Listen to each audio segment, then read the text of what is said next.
I'm Janneane, and I guess you would say that I'm the founder of the Alice Sanctuary. I started the Alice Sanctuary one day when I realized that there was a definite need for farm animals to be rescued and have voices, based on their past, based on the fact that they're being exploited to a degree that needs to be heard and seen and expressed so that people can start making informed choices in the world. The violence that we see on a day-to-day basis in our factory farms, in our farms, in the slaughterhouses, in transport, how we're exploiting across the world, not just here in our own country. And how some people think that if it's not happening in our own backyard, that it really doesn't affect them. And then it goes even bigger than that. It affects our planet on a planetary scale. It's affecting our climate, it's affecting our environment, it's affecting ecosystems. We're killing 65 billion approximately animals a year, which is a phenomenal amount of sentient lives that are just being dismissed for a 5-minute meal.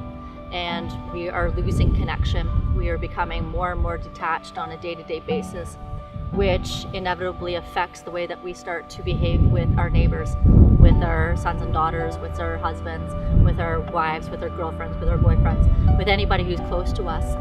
We are becoming more and more intrinsically connected to self, which is becoming more self-absorbed, as opposed to what I think spiritually and energetically we are meant to be community oriented. We were meant to be sharing. We're meant to be generous of love. We're meant to be generous of compassion and kindness, and we're losing those things. And so I suppose in less than a nutshell, that's kind of the reason why I wanted to start the sanctuary. And I think a lot of these guys out here, a lot of our ambassadors, give us hope and empowerment. It gives us the encouragement to start making a difference in our world.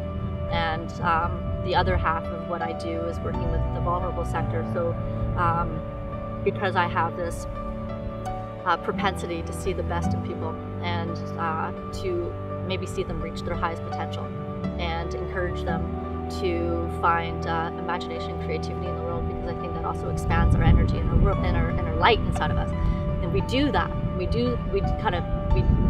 show that to people.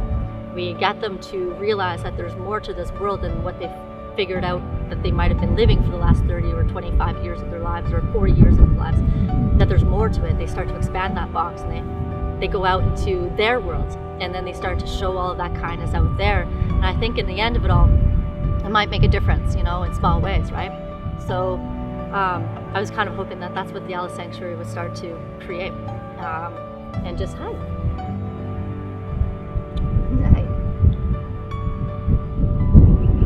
is connection.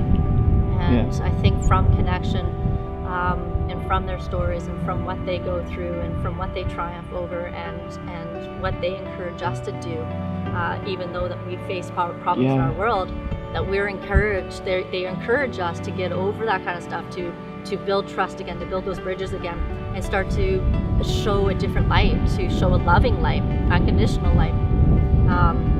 I just think that makes us better people.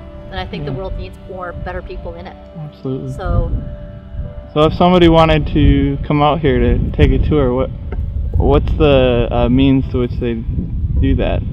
Well, because I'm just kind of getting things together, and I'm much better at picking up poop and building fences than I am in administration. The best way is to follow us on Facebook or Instagram, because that's usually where I will be posting our events for tours, and our tours are seasonal at this time.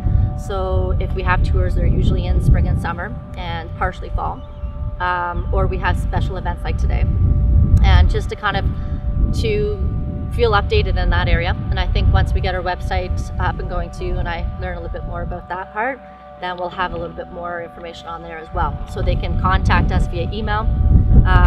They can contact us via Facebook if they have Facebook or anything.